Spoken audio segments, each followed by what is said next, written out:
Sir आपका हमारे channel पर, हमारे प्लेटफॉर्म पर खैर मकदम है। शुक्रिया। पहली बात तो ये कि आपको जब बहराइच इंसिडेंट के बारे में पता चला तो आपकी पहली प्रतिक्रिया क्या रही? तो जिस वक्त ये ख़बर मिली कि इस तरह की सूरत हाल हुई है और फ़ौरन ही वहाँ की वीडियोज़ वगैरह सोशल मीडिया पे चलने लगी कि उस पे जुलूस निकल रहा है और डीजे में फ़ोहश गाने बज रहे हैं और एक नौजवान बेचारा, वो बेचारा इसलिए कह रहा हूँ कि बेचारा दुनिया से चला गया, वो एक शख्स की छत पे खड़ा है और वो झंडा उतार के दूसरा झंडा फैला रहा है, उससे रेलिंग भी टूट गई। तो फ़ौरन जहन में तो पहला ख़्याल तो यही आया कि अब तक बहुत सारी जगहों पर इस मुख्तसर से नफ़रती टोले ने कोशिश की लेकिन वो कामयाब नहीं हो पाया। कहीं ऐसा ना हो कि इस जगह वो दंगा भड़काने में और माहौल ख़राब करने में कामयाब हो जाए। राम गोपाल मिश्रा की जान गई और आपने उनका ज़िक्र भी किया और उसका इज़हार अफ़सोस किया भी जाना चाहिए, क्योंकि हम जिस आइडियोलॉजी को बिलोंग करते हैं वहाँ जानी माली या किसी भी तरह के नुकसान को हम जायज़ करार नहीं दे सकते हैं। लेकिन इस पूरे मामले में मीडिया के द्वारा जो परसेप्शन बनाया गया वो ये कि दो समुदायों के बीच में दंगा हुआ। वहाँ जा कर के आपको इसके ताल्लुक से क्या जानकारियाँ मिली? देखिए, मैं दो बात कहूँगा। एक एक बात जो जो आपने पूछा नहीं है, मैं अपनी जी। तरफ से कहता हूँ।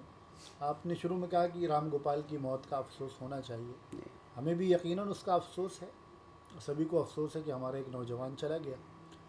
लेकिन उसी के साथ साथ हमें उसकी वजूहात पर भी गौर करने की ज़रूरत है। हम जी। सिर्फ ये कहकर बरी ज़िम्मा नहीं हो सकते कि हमें अफसोस है। उसके मौत की सबब क्या चीज़ बनी, किन लोगों ने उसका जहन ख़राब किया, किन लोगों ने उसे सपोर्ट किया कि वो दूसरे के घर में घुसे। हमारे समाज को भी, बच्चों के वालिदैन को भी और हमारी पुलिस महकमे को और सरकारों को भी इस पर गौर करने की ज़रूरत है कि इस मौत की वजह क्या चीज़ बनी। हमें उस वजह को ख़त्म करने की ज़रूरत है। तो अफसोस बिल्कुल होना चाहिए, साथ इस पर भी तवज्जो होनी चाहिए। दूसरी बात मैं अर्ज़ करूँगा, अगर आप इसको आप वीडियो में दिखाएं, जी। काटे नहीं मेरे इस जुमले को, कि इस वक्त का जो हिंदुस्तानी मीडिया है जी। वो आज के दौर का सबसे बड़ा दहशतगर्द है। किसी की जान ले लेना, जी। किसी को मार देना, ये जितनी बड़ी दहशतगर्दी है, उससे बड़ी दहशतगर्दी ऐसे लोगों को हौसला देना है, लोगों का इंसानों में नफ़रत पैदा करना है, एक दूसरे को इतना ब्रेन वॉश कर देना है कि उनके लिए धर्म के नाम पर जान लेना ये एक खेल बन जाए। इसलिए मैंने जुमला इस्तेमाल किया कि हिंदुस्तान का मीडिया इस वक्त का सबसे बड़ा दहशतगर्द है। चूँकि आपने मीडिया की बात की, और जिस जिस फेज से इंडियन मीडिया गुजर रहा है, अगर समाज ने, मैं सरकारों की बात नहीं करता, हमें सरकारों से कोई बहुत ज़्यादा उम्मीद भी नहीं है, हमें हिंदुस्तानी समाज पे बड़ा भरोसा है। अगर समाज ने इसको समझकर इसके ख़िलाफ़ मुहिम नहीं चलाई तो आने वाले वक्त में वो देश के लिए भी और इंसानियत के लिए भी बहुत बड़ा जहर बनेगा हमारा मीडिया। इस पूरे इंसिडेंट में ये दो समुदाय के बीच की लड़ाई नहीं थी, जी। ये प्री प्लान एक समुदाय के ख़िलाफ़ बातें की गई, उनको परेशान किया गया। और अभी इसकी भी कोई गारंटी नहीं कि राम गोपाल मिश्रा उसी घर की गोली लगने से मरा। अब तो ये ट्रायल चलेगा, कोर्ट में सारी सच्चाई, सफ़ेद झूठ सामने आएगा, तब पता चलेगा उसे गोली किसने मारी है। अभी सिर्फ ये मीडिया बतला रहा है, कोई इसका अच्छा, प्रूफ नहीं है। यहाँ मैं आपको थोड़ा सा रोकूंगा। बहराइच से उसी हलके के बीजेपी विधायक हैं सुरेश्वर सिंह, उन्होंने एक एफआईआर दर्ज करवाई है और अपने एफआईआर में उन्होंने मेंशन किया है कि बहुसंख्यक समाज के कुछ नामजद लोगों का मतलब नाम लेते हुए उन्होंने एफआईआर दर्ज करवाई है कि पत्थरबाजी और फायरिंग और नाशाइस्ता नारेबाजी ये बहुसंख्यक समाज की तरफ से किए गए। तो कहीं आपका इशारा ये तो नहीं है कि इसमें कुछ पॉलिटिकल पावर इन्वॉल्व हैं जिनकी बुनियाद पर ये प्री मेरी प्लान? मेरी बात मुकम्मल नहीं हो पाई थी। जी। मैं ये अर्ज़ कर रहा था कि ये पूरी प्लानिंग के साथ जी। वहाँ दंगा भड़काने की कोशिश थी, और ये दो समुदाय के बीच की लड़ाई नहीं थी, बल्कि एक तबके ने पूरी प्लानिंग के साथ जुलूस को उस मस्जिद के पास रोका है जहाँ जुलूस रोका गया है जी। दूसरी तरफ मस्जिद है, एक तरफ वो घर है उसका, दूसरी तरफ सामने मस्जिद की मस्जिद गुंबद है। और मीनार नज़र आ रहे हैं। वहाँ पे जुलूस को रोका गया है और गालियों पर मुश्तमिल गंदे गंदे गाने बजाए गए हैं। वो इतने गंदे गाने हैं कि आप सुन भी नहीं सकते उसको, कोई मुहज़्ज़ब आदमी उसको सुन भी नहीं सकता। और फिर दूसरे की घर से जाकर उसकी छत से इस छत में राम गोपाल को चढ़ाया गया, उसको सपोर्ट किया गया और फिर ये पूरा इंसिडेंट हुआ। फिर कौन लोग थे जिन्होंने मिनटों सेकंडों में पूरे ज़िले में ये बात पहुंचाई, और जिन जगहों के लोगों का इस पूरे इंसिडेंट से कोई लेना देना ही नहीं था, वो कौन सा तबका था जिसने घरों में घुस घुस कर आग लगाई, सामान लूटा, एक एक सामान लूट कर लेकर चले गए। ये धार्मिक लड़ाई नहीं है, ये अपने धर्म की लड़ाई नहीं है। तो ये हमें समझना पड़ेगा कौन लोग थे जिन्होंने ये काम किया कि घरों को लूटा है, घरों में आग लगाई है, मोटरसाइकिलें जलाई हैं, दुकानों को जलाया है, इवन जिन घरों में जानवर पले हुए थे, बकरी वगैरह, जी। वो तक उठाकर लेकर चले गए हैं। ये एक तरह से यकतरफा आप यूँ समझ लें कि माहौल ख़राब करने के लिए और गोया की कमज़ोरों को दबाने के लिए ये पूरा प्लान किया गया है।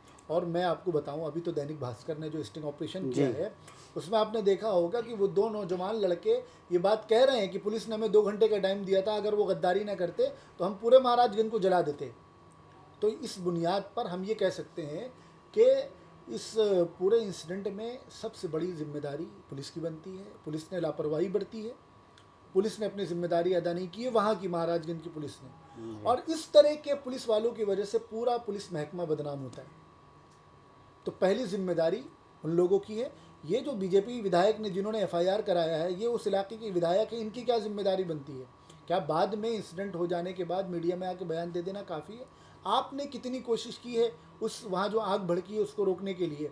आप उस इलाके के एमएलए हैं, जिन लोगों के घरों को जलाया गया, क्या आप उनके घर जाएंगे कि मैं आपके इलाके का विधायक हूँ, जिम्मेदार हूँ, आपको जो कुछ आपके साथ किया गया मैं उसके लिए माजरत चाहता हूँ, माफ़ी चाहता हूँ, या मैं आपको सपोर्ट करने के लिए तैयार हूँ? राम गोपाल मिश्रा के घर वालों को गवर्नमेंट की तरफ से पूरी सहायता की जा रही है। आप क्या मानते हैं कि जिस तरीके से राम गोपाल मिश्रा को उसको सपोर्ट किया जा रहा है, गवर्नमेंट उसे दोबारा से आबाद कर रही है, क्या इसी तर्ज पर वहाँ जो मुसलमान इस दंगे से प्रभावित हुए उनका बाज़ाबतकारिया नहीं होना चाहिए? देखिए, किसी बच्चे का चले जाना ये बहुत अफसोसनाक होता है। तो सरकार अगर उनके घर वालों को सपोर्ट कर रही है और उनके आंसू पोंछने की कोशिश कर रही है तो एक अच्छा कदम है। लेकिन 2 बातें मुझे यहाँ पर अर्ज़ करनी है। एक बात तो जो मैंने पहले कही कि असल चीज़ ये है कि आप उन वजूहात को दूर करने की कोशिश करें जो इस तरह के हादसात का सबब बनती हैं। जी। दूसरी बात ये है कि जो सरबराह है स्टेट का, जो मुखिया है स्टेट का, उसकी ये जिम्मेदारी है कि वो तासुब के असरात से पाक होकर एक निगाह से अपनी सारी जनता को देखे और गैर जानिबदाराना तौर पर सबके लिए एक जैसा दर्द उसके दिल में होना चाहिए। उनके दिल में राम गोपाल के मरने का दर्द है, हम उसको अच्छी निगाह से देखते हैं, लेकिन उससे ज़्यादा दर्द उन्हें, या कम से कम उतना दर्द उन फैमिलीज़ का होना चाहिए कि बग़ैर किसी जुर्म के, राम गोपाल तो फिर भी एक घर में चढ़ा था, खुद चढ़ा था वो, लेकिन वो जिनका इस पूरे इंसिडेंट से कोई लेना देना नहीं था और उनका सब कुछ ख़त्म कर दिया गया, कम से कम उतना दर्द उनके लिए भी दिखाएं तो हमें खुशी होगी, लगेगा कि हाँ हमारे प्रदेश का मुखिया वो अपनी वाकई में वो सबको एक निगाह से देखता है। जब आप ये कहते हैं कि समाज में ये जो सामाजिक असमर्थता जो है, जो ख़राब हो रही है, या समाज में जो एक दूसरे के ताल्लुक़ से नफ़रत पैदा की जा रही है, कहीं ना कहीं आप भी इसको मानते होंगे कि इसमें संपूर्ण रूप से अगर किसी चीज़ का हाथ है तो पॉलिटिक्स का है। सियासी एतबार से ही लोगों को शय मिलती है, तभी उनकी इतनी हिम्मत होती है और वो इस तरह के हरकत करते हैं जिससे समाज और हिंदुस्तान और किसी भी कम्युनिटी ख़ास को नुकसान पहुंचता है। जी। हर चीज़ के नफाज में कहीं ना कहीं पॉलिटिक्स जो है वो बहुत अहम रोल अदा करती है। और बदकिस्मती से हमारा जो माशरा है, हमारी जो मुस्लिम सोसाइटी है, पॉलिटिकली अपने आप को एम्पावरमेंट नहीं कर रही है।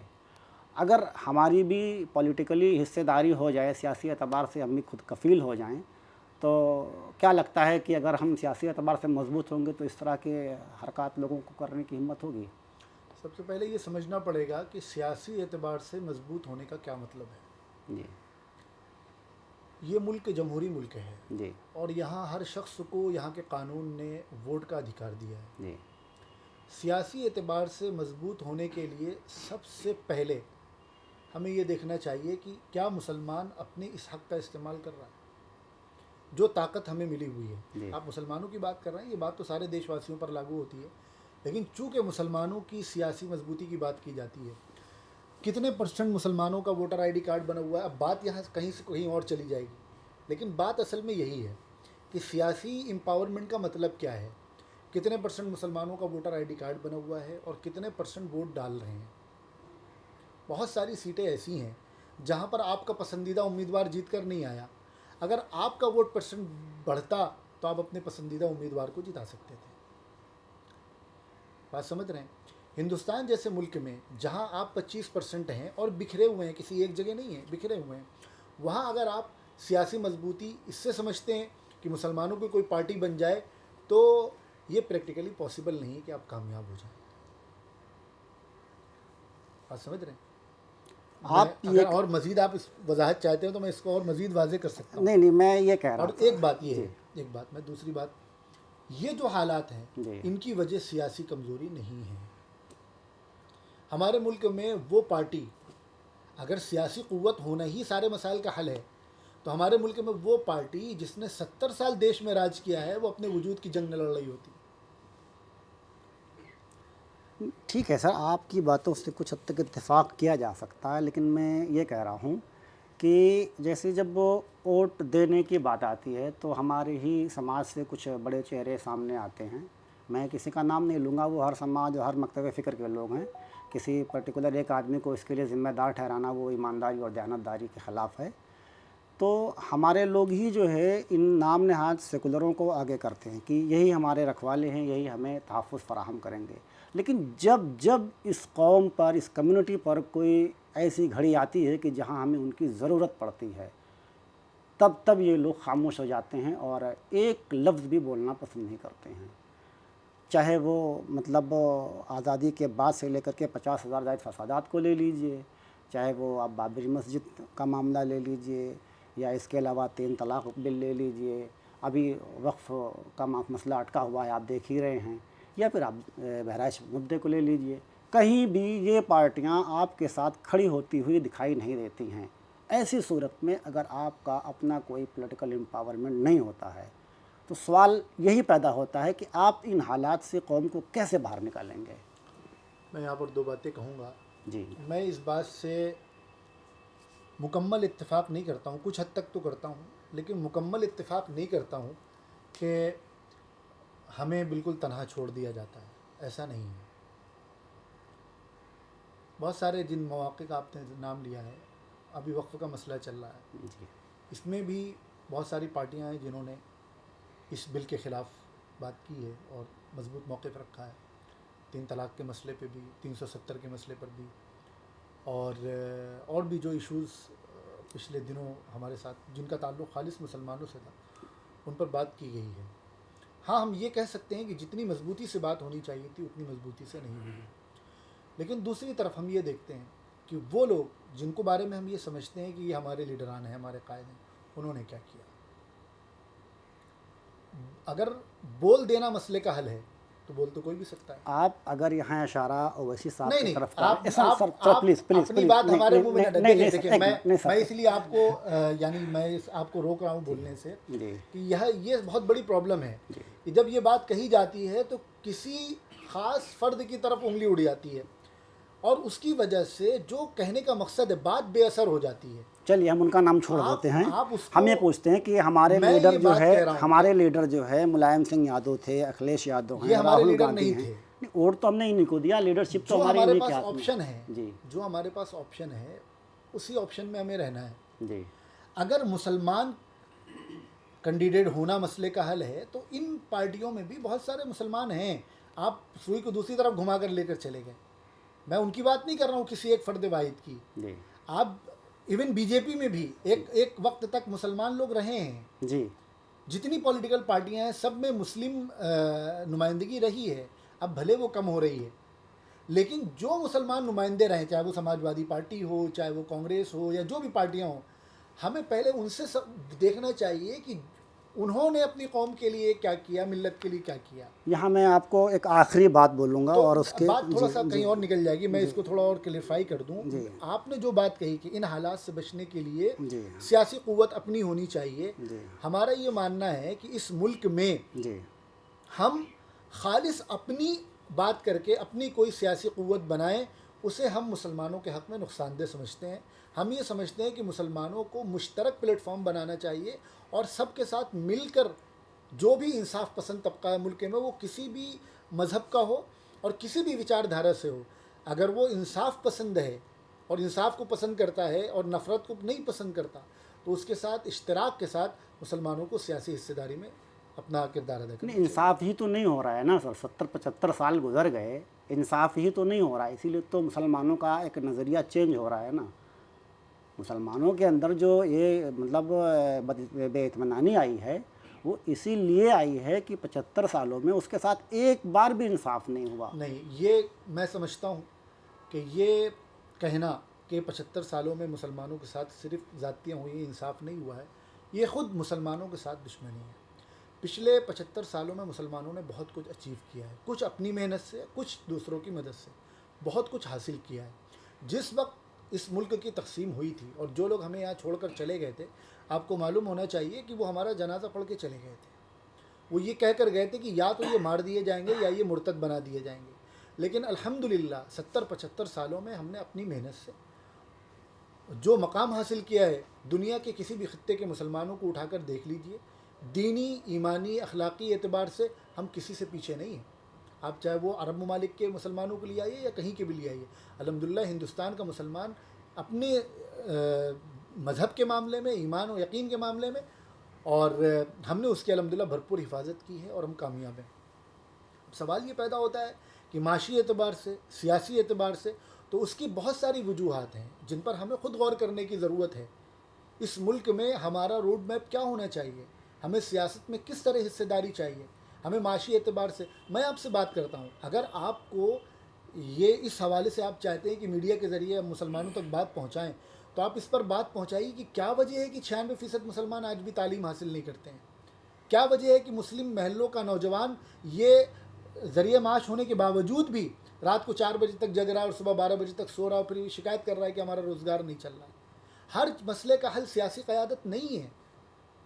हमारे मसले का हल ये है कि हम अपने समाज को ख़ुद बेदार करें, तालीम की अहमियत उनके अंदर पैदा करें, माश की अहमियत पैदा करें, वक्त ज़ाय करने से बचाएं, फजूल ख़र्ची से बचाएं। ये वो चीज़ें हैं, इन पर अगर मुहिम चलाई जाएगी तो मुसलमानों की तरक्की होगी। सियासी क़यादत आ जाना तरक्की का वो नहीं है वाहिद रास्ता।